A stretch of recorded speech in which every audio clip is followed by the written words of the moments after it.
Hi, I'm Peter Barnett from NZR Real Estate. Today we're with Mark Burke on his farm in Kiwatea. Mark's obviously a farmer here, got 100 odd hectares farming here, and as well as that, Mark, you are the Pioneer Products area manager, or regional manager I believe, for the Lower North Island Hawke's Bay. So today we're going to be talking to Mark a bit about Pioneer and what's been going on in the market and what the season might be looking like, as well as talking a bit about Mark's farm.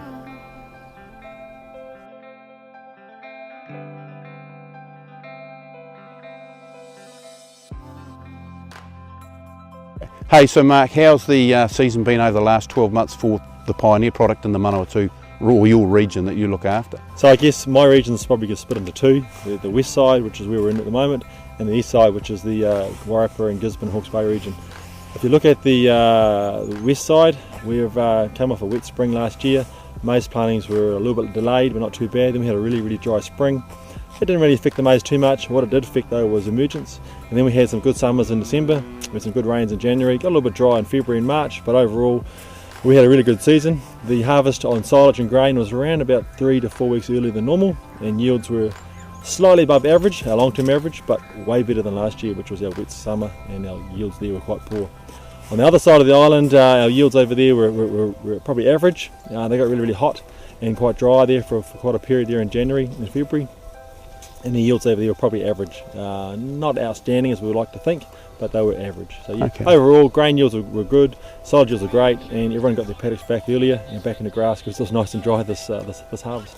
Yeah. So Mark, on a national basis, are we seeing an increase in sort of amount going into grain and maize silage, or what's happening there? So if you looked at the national north, particularly North Island, a lot of our grain's grown in the North Island. The grain area is probably very similar to what it was 4 or 5 years ago. Hasn't really changed too much. Yes, we are getting some older grain growers dropping off as they retire or sell their farms, but there's a lot of new grain growers popping in, so the area is very similar.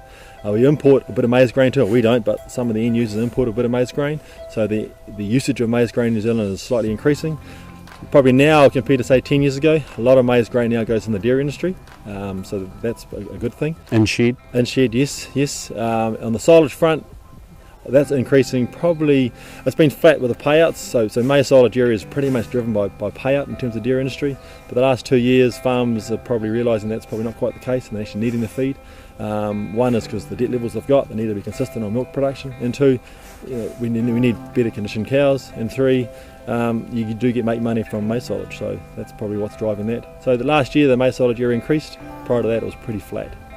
And this year we're seeing the same again as well, that the interest in maize silage plantings this year will probably be up again on last year.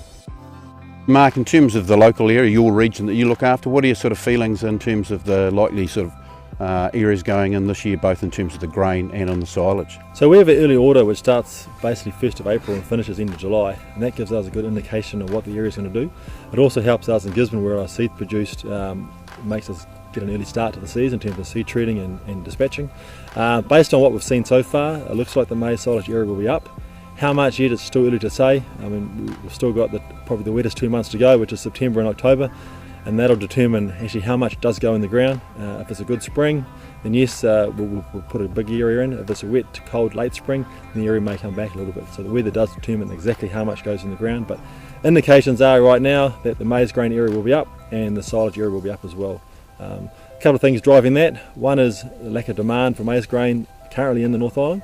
There's not a lot left in silos from this last harvest, and also maize silage. Palm kernel is a big use in the dairy industry, and right now with the dry Europe and dry Australia, a lot of that palm kernel has been sent to those countries, so we can get it, but it's expensive, and right now if you were to buy palm kernel you'll be paying $400 a tonne delivered, or plus a bit of cartage, depending on what day you pick up the phone and ask the price. So that's in the mid 40 cents a kilo dry matter. Well, maize silage grown on farms about 15 cents in the stack, or you can buy it in for somewhere between 28 and 34. So I think you'll see this area here.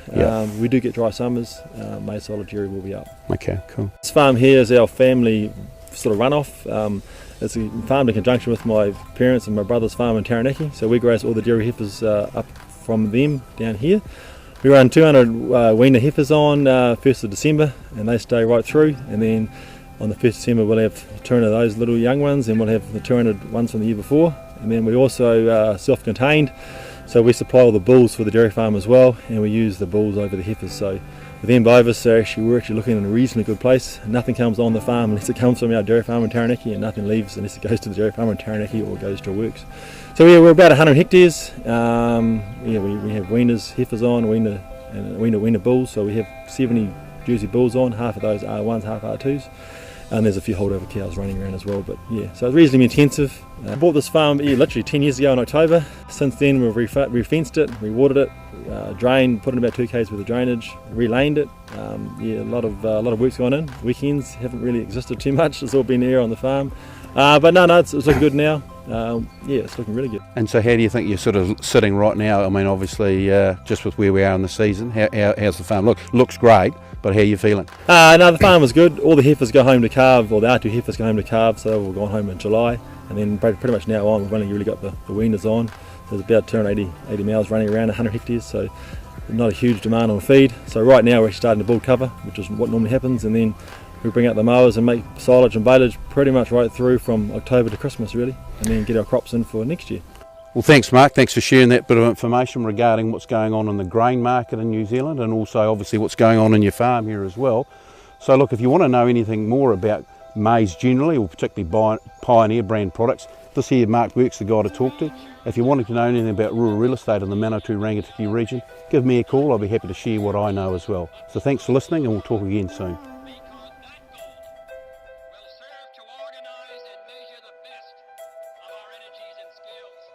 Because that challenge is one that we're willing to accept, one we are unwilling to postpone, and one we intend to win.